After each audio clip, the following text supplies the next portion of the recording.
Hi, welcome to Chad's Silversmithing. Before we get too far into the video, if you wouldn't mind hitting the like button, that really helps with the promotion of my channel.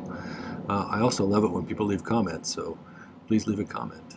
I'm going to make something that my wife has been trying to get me to make for some time, and it's a tassel necklace.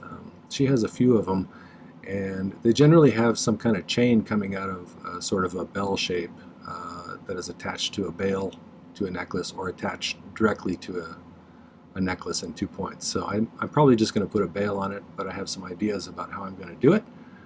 And I have some old chain that I think will work well for this kind of a thing, and we'll give it a shot. Before we get started though, I need to thank some people. I wanted to thank my patrons over on Patreon. I've met the nicest people through Patreon, and I really enjoy the interactions that we have over there. I've learned a lot from them, and I hope they're learning some from me. And it's just a really nice community, so thank you all for making it that way. I appreciate it. The other group is my YouTube subscribers. We just passed 9,300. We're getting close to 10. Pretty excited about that. I do appreciate you taking the time to watch my videos, and I love the really nice comments. Some of them are very moving, and I really appreciate that. And I also appreciate the financial contributions. That stuff really helps with buying supplies, like when you buy me a coffee or a super thanks. Those kind of things are really welcome and appreciated. So thanks for that. I look forward to answering the comments every day. So, well, let's get started on this project. So I wanted to show you my silversmithing jewelry design books. There's actually a third design that I don't have a physical copy of one right now, but it's the first one that I made. And I find these super useful to sketch up, my designs. This is the one I'm using currently. And we can look at what I drew up today. It really helps me to sketch something out in advance to kind of solidify what my plan is in the project. And I usually get a much better result if I do something like that. So the other thing I like about these is the little grid pattern in the background. It helps me to keep things symmetrical because I'm not terribly good at drawing things. So, all right, so here's what I'm thinking. I have this spool of old chain. It's a little tarnished, but I'm going to clean it up before I use it. And it's a good kind of a link. It's a triple link that are all cross-linked with each other, and it gives it a little spiral. So I think it'll be good for a tassel kind of pendant. So we'll use that for that.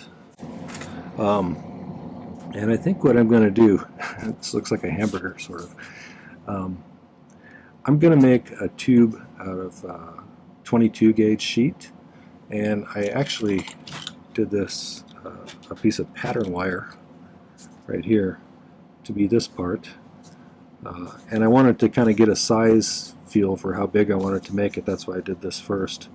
So I'm going to put a tube of 22 gauge that goes right down in that, and I'm going to create a domed shape out of 18 gauge sheet, and I'm going to solder that down to the top, and like I said, this will be kind of at the bottom of the sheet, and so then we'll have kind of a little dome up here.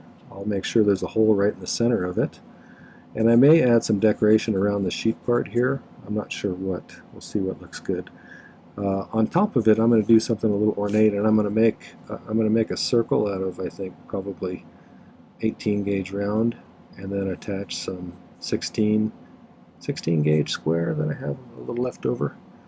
And then I'll form those into this and solder another ring at the top there. The thing that's going to hold the little chains is going to be a disc like this, with a piece of 14 gauge round wire sticking straight up from it, and I'll drill a bunch of holes and we'll connect the little pieces of chain to that, and then we should be able to stick it in the bottom of this, run it up through here, and make a loop at the top to hold it in place, and then we should get good chain movement. I think we'll see. Like I said, I've never really done one of these, so it's kind of an experiment for me as well, so we'll see how it turns out though.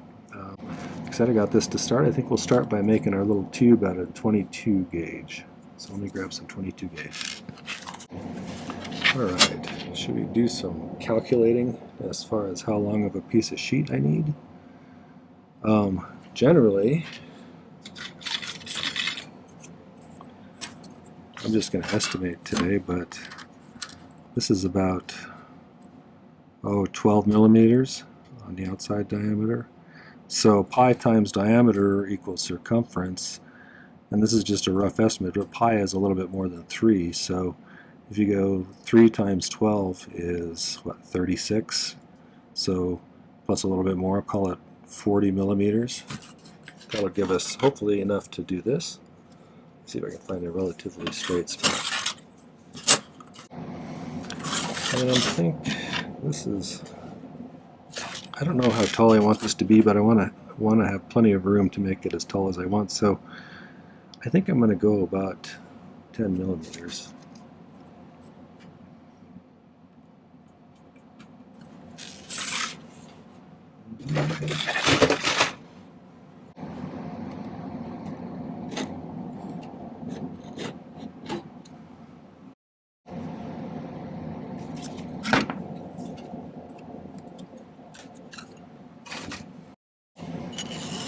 Thought about putting a stone on this somewhere, but I think since I've never done one like this, to start with we'll do one without it. To start with, I'll use my bail making pliers and just kind of make this into a circle.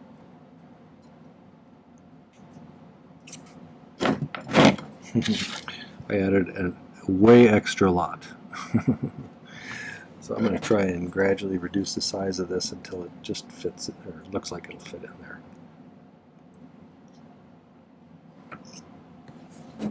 Probably should have made the tube first and then done the ring to go around it.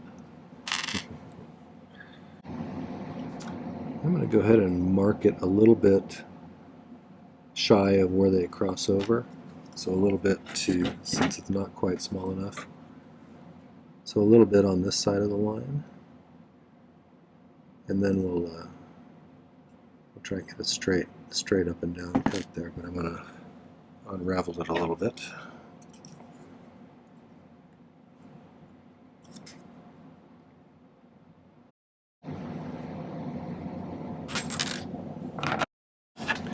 If you've never been to my channel before, I use primarily hard silver sheet silver and a liquid flux called My-T-Flux. I usually try and answer some questions that people typically ask me. My torch is a Smith acetylene air torch called the Silversmith model. None of these people are sponsors, by the way. And the other thing that people ask me a lot about are the Fiskars craft shears, which are most hobby stores. Somebody told me Home Depot carries them. I think it was Home Depot. So those are pretty good little shears.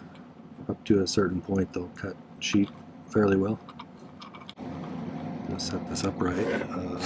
We'll solder this closed.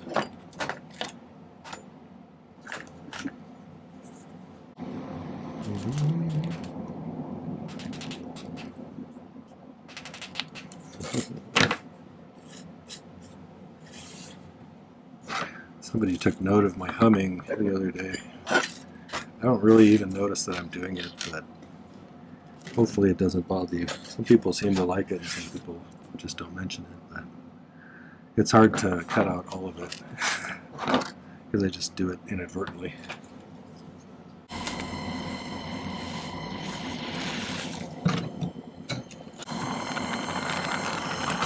One thing I do that a lot of people don't do is I do pick soldering, which is where I pick up a little bit of the solder on the pick, heat the piece to the soldering temperature, and then touch it to the spot I want it to go. And that's a super useful tool, so if you're interested in that, I'll put a link up there for you to check out a video on that.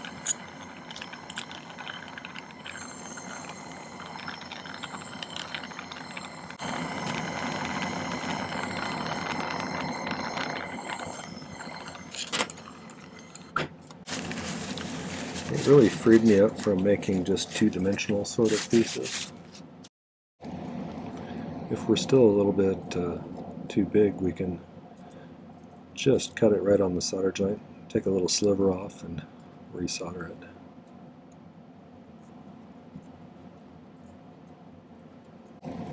Oh, that's pretty darn close. I think that'll probably work. I might have to pound it on there. I may Dremel this out a little on the inside to make sure it'll fit on there, but I think that'll work. So let me get this rounded out the rest of the way, and then I'll clean this off too. So I got these, I think, I used the Dremel with an abrasive white silicone wheel to grind away some of the inside. Like that.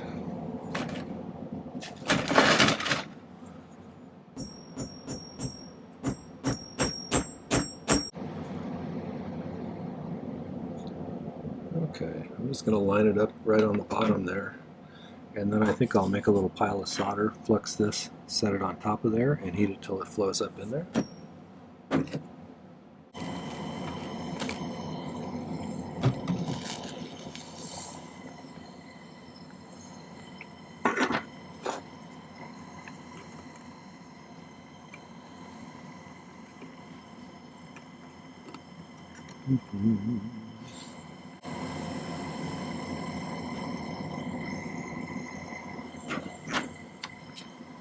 I don't really want them sticking out into the patterny area, because I don't want any flowing up into the pattern. But I do want it flowing between the two pieces.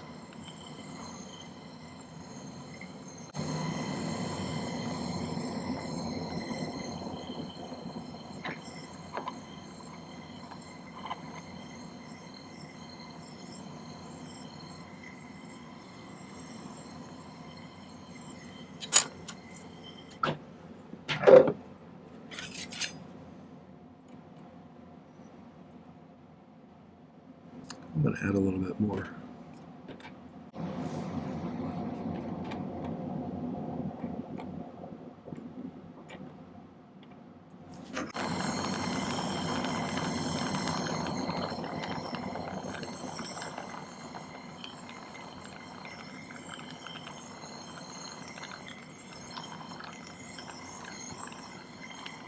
Trying to make sure there was no gap in the soldering on the top, because that'll make it look a little bit amateurish. Nobody wants their piece to look amateurish. Okay, so now I'm going to tie this bottom flat.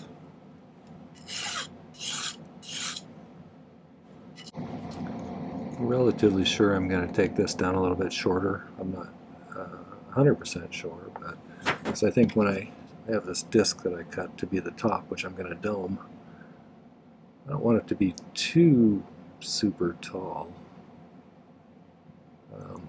But I did a little bit of experimentation while I was finishing up the inside of this one too, so that I could, since I haven't made one of these before, I wanted to make sure I could make it work, at least in the way that I was visualizing.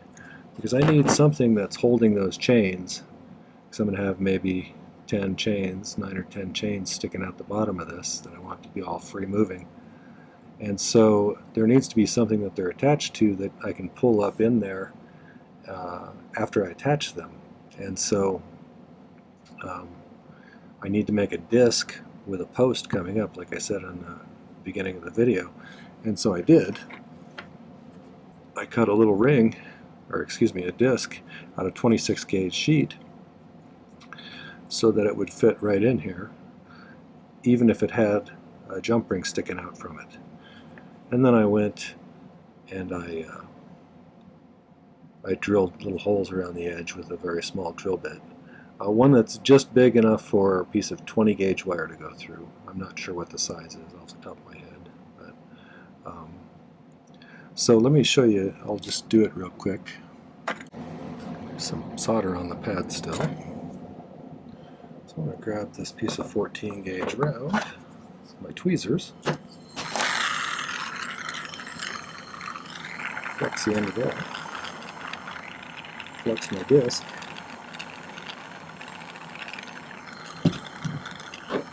I'll just set this on top of one of these pieces of solder right now, heat the post,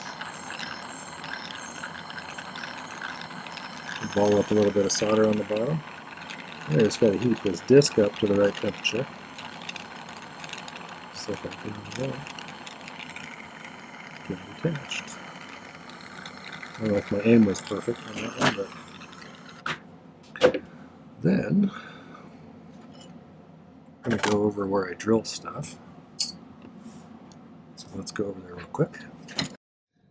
Okay, so the first thing I did after I made this a minute ago was I drilled a hole in my bench pin so that that would fit right down in there. And then I took a little marker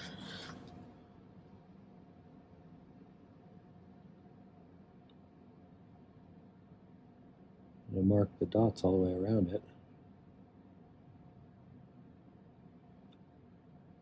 leaving what I figured was enough space between each one to be able to drill a hole where each one is.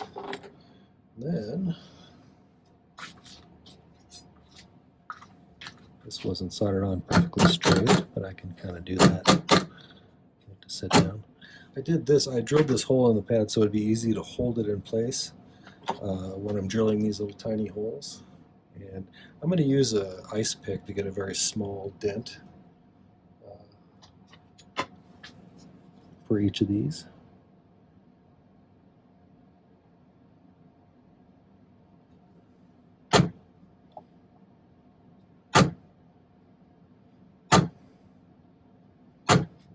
I have a little tiny drill bit in my regular drill because it goes slower than my Dremel, so I have a less chance of breaking a bit.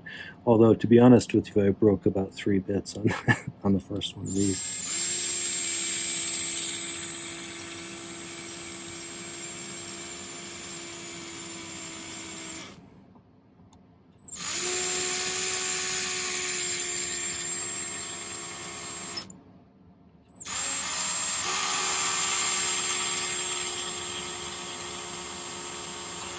Oops, see, there you go. I got these little cheap bits that break really easily.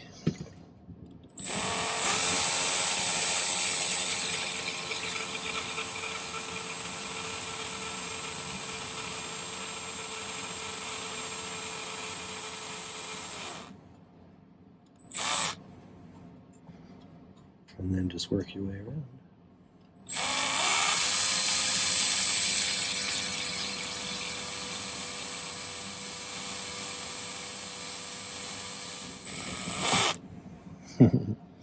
So that's how I did that.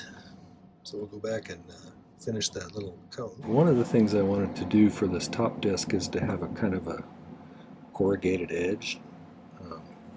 And to do that, to get symmetrical kind of lines, if I put it on one of these polar graph paper things, that'll allow me to get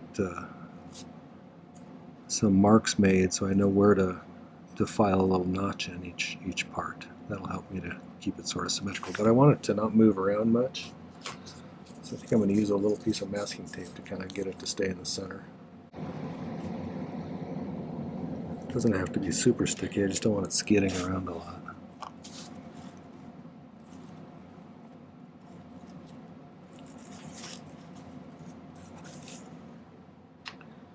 Okay, so to make it real visible, I'm going to make this purple, and then I'll scratch a mark in the purple so it's easier to see.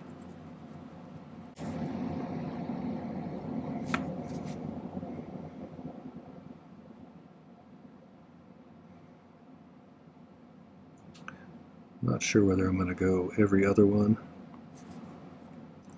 or every one of these lines, but I'm going to start with every other one and see how it looks.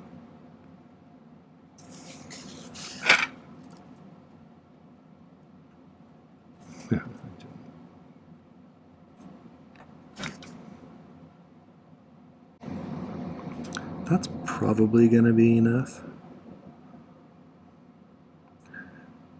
So I think just to make sure I get them pretty symmetrical, I'm going to use my saw and get this notch started, and then I'm going to take my bastard file and use the corner of it to make kind of a triangular notch in there. I think that's what I'm going to do. Let me go try that and see how that works. So you can probably see that I got a little notch, not filed, but sawn with my jeweler's saw. And like I said, I'm going to use the corner of my bastard file to widen those into a little notch. Not a huge amount. We'll see how it looks.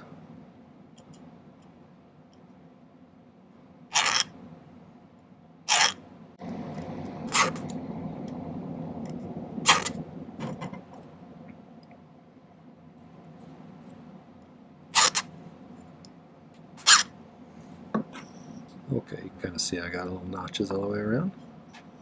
Probably smooth those out with the Dremel so they're kind of like little rounded bumps when I'm done. But I think our next step is going to be to dome. Well, actually, let's find the perfect center and drill a hole in the exact center. So if you do that and then you draw a line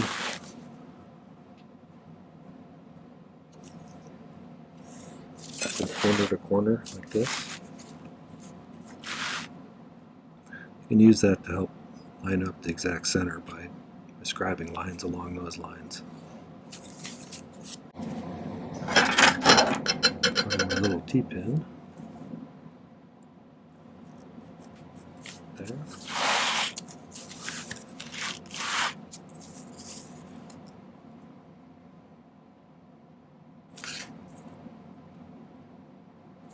Right there.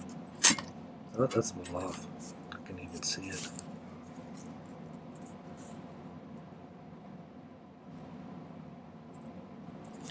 So right about there, and it needs to be big enough of a hole that 14 gauge wire will fit through it. So, okay, I'm going to do the same thing I did a minute ago, except probably not break a drill bit. Be right back. Okay, that fits over that. Okay, I think next we need to dome this a little bit. So we'll use a dapping block.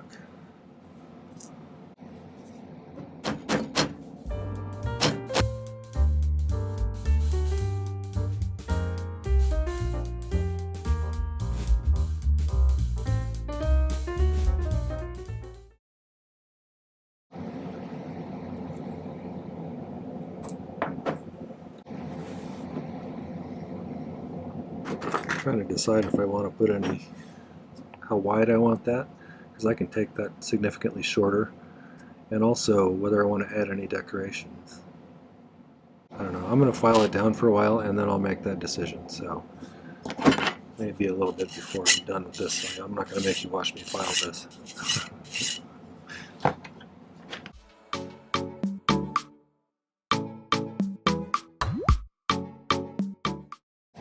I filed it a bit shorter and cleaned up the outside. And I think in order to get this soldered nicely on there, I'm actually going to file kind of a little slight bevel outwards on the top of this. Just a little bit.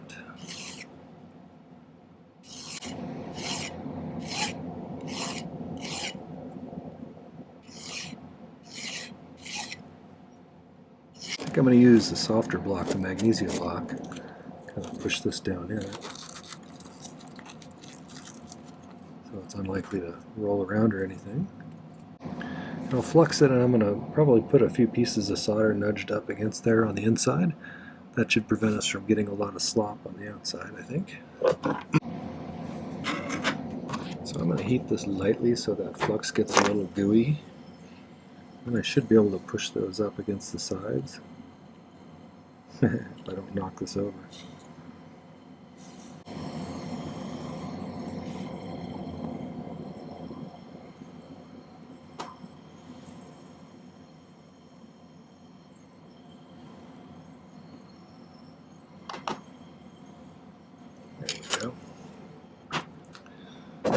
Once it goes, it really goes all the way around, usually pretty good.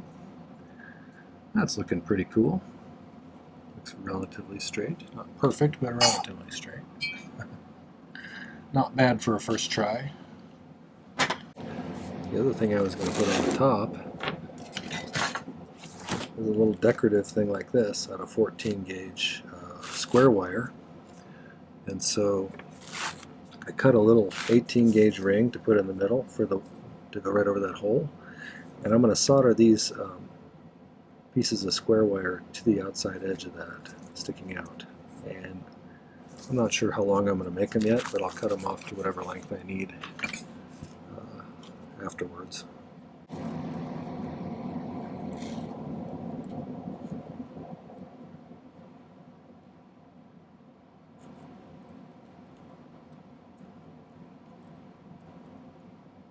Pretty close.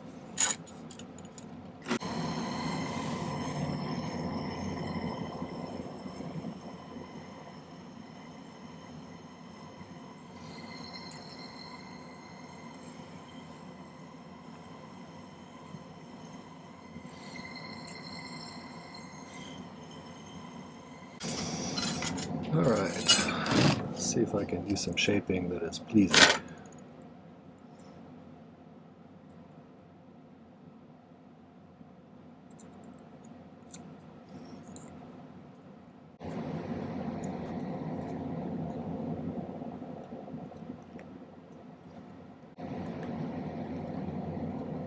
I'm going to try and get these as symmetrical as I can.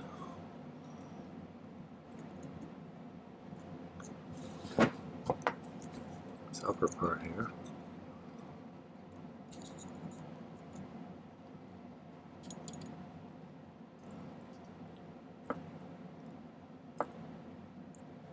Gonna do something like that maybe. That's kind of what I was visualizing in my head.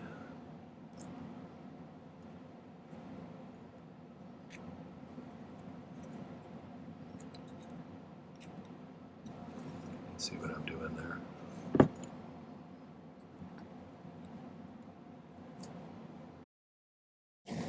Okay, so now I gotta get this soldered in straight up above that one, at least that's what I'd like to do.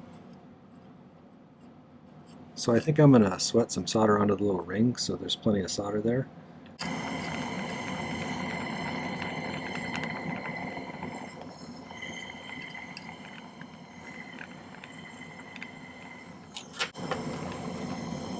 Make sure this is all fluxed.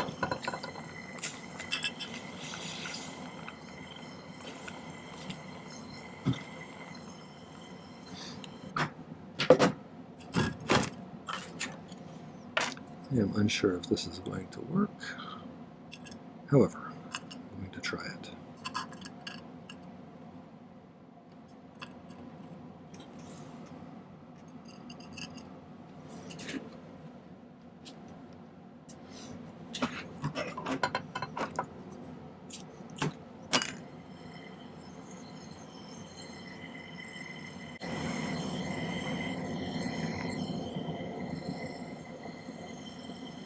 I am thinking no. Fortunately, the heat rises, so it gets hotter at the top than it does at the bottom. So I'm going to try a different method.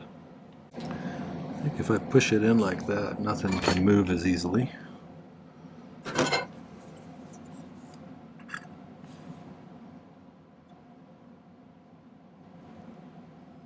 That kind of sitting there. It's not quite touching the wand.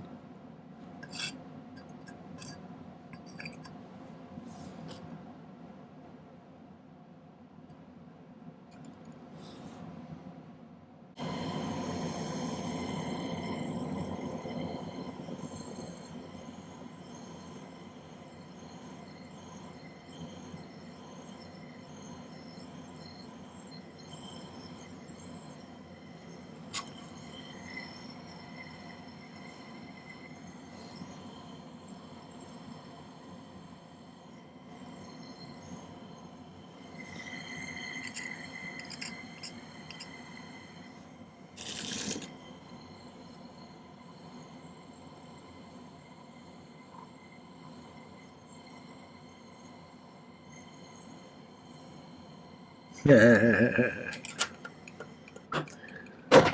had a malfunction. One of them turned on me.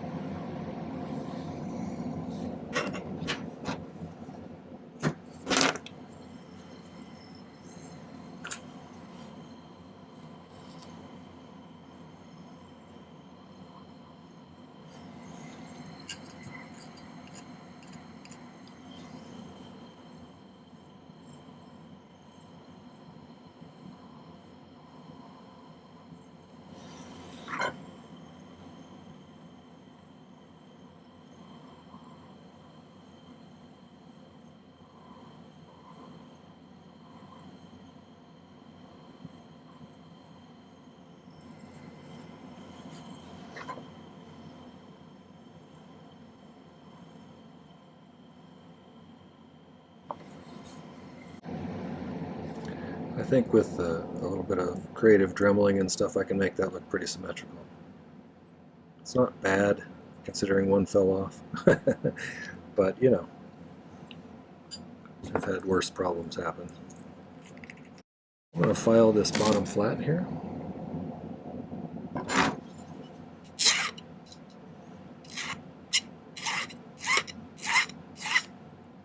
This is where the seam side is. So I'm going to put the best looking side towards the front, I think. I believe it's that one right there. So I'm going to flux this. I'm going to sweat a little bit of easy solder on there. And then I'm going to put this on there, hopefully in the right spot, and solder it together. I used to consider this cheating. However, everything has a purpose now and again.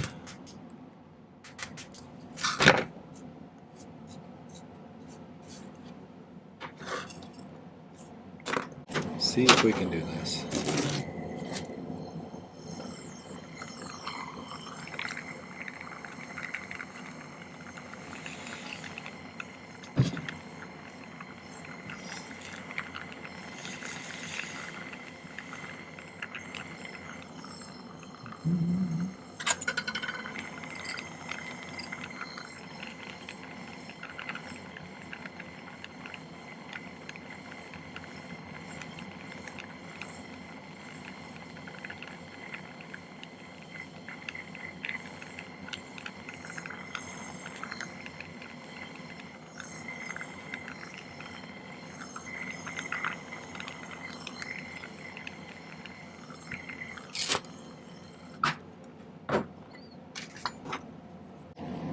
Probably help if my pad wasn't rocking.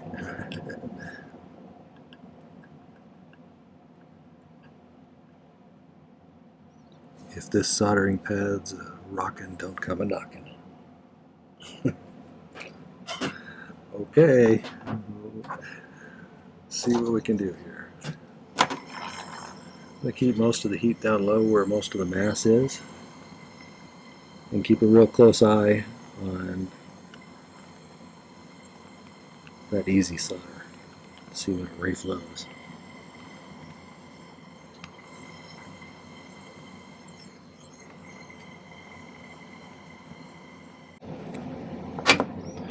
Alright, let's see how this thing goes up in there. Look at that. Slides right in there. And then, my next step really is going to be to pickle this part, and I'm probably going to go ahead and cut all these chains. I think there's 9 holes, if I count it right. And so I'll put one on one of these little jump rings, because I think they're super hard to get on there because my fingers are big. Widen the rings just a little bit by poking one of these T-pins in there so it opens it up a skosh. And then sometimes I can feed it through. Oh my gosh, that went in there easier than it usually does. So now what I'll do is I'll just keep adding them onto here until all of the holes are, you know, connected. There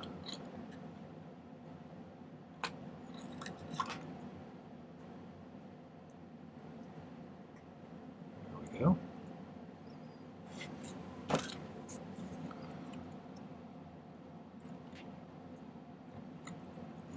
Like that. So I'm not going to make you watch me do all that, but I'm going to get this the top part in the pickle and let that clean up. And I'll probably manually clean this up with a Dremel, since I don't want to have to polish it with all these little chains. So, all right.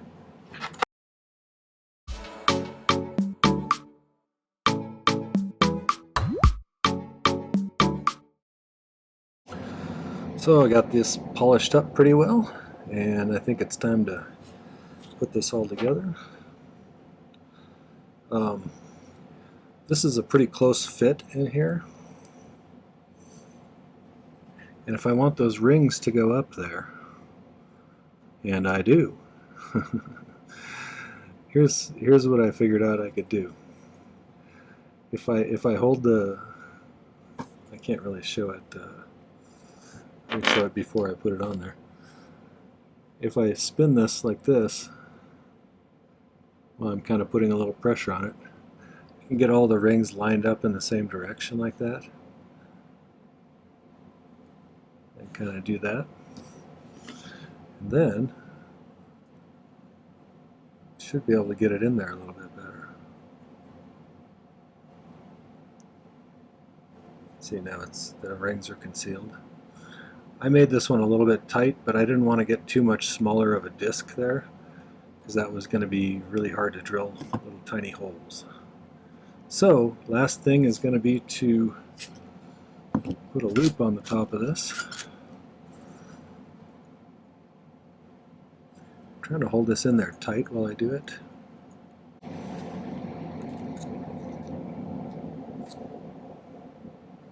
Oh, that worked out pretty slick. Okay, so I just need to shape that a little bit better. It's not bad at all.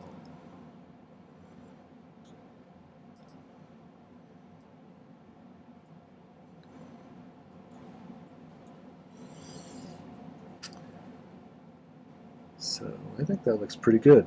Last thing I'm going to do, I think, is ask my wife what she thinks about the proportions here and how short I should cut these or leave them the same length, because I'm not really sure, and I want to ask her advice, so we'll see. But either way, I'll show you the end result and some nicer pictures at the end. So, all right, that was kind of a fun one. Well, that was the tassel necklace. I hope you enjoyed that. It was a fun, interesting thing to try. I've never done one of those, so I enjoyed attempting it. If you also enjoyed this, then please remember to hit the like button before you leave, and leave me a comment. I'd love to hear what you have to think. And you know, before you leave, you might want to check out some of my other videos. I have 280-ish videos online now. And there's lots of different content for a lot of different people's skill levels, and lots of ideas for projects. So check them out, watch a few, maybe give me a subscribe. I'd love to have you as a subscriber. One last final thing, if you are interested in being a supporter of the channel, there's some ways to do that in the video description down below, like the Buy Me a Coffee link, the Patreon link. There's a merch store if you want to get yourself a nice silversmithing sketchbook, or some other merch, and even a link to my website where you can buy my jewelry, some of which I made on the channel here. So, all right, well, thank you for watching. Take care. Happy silversmithing.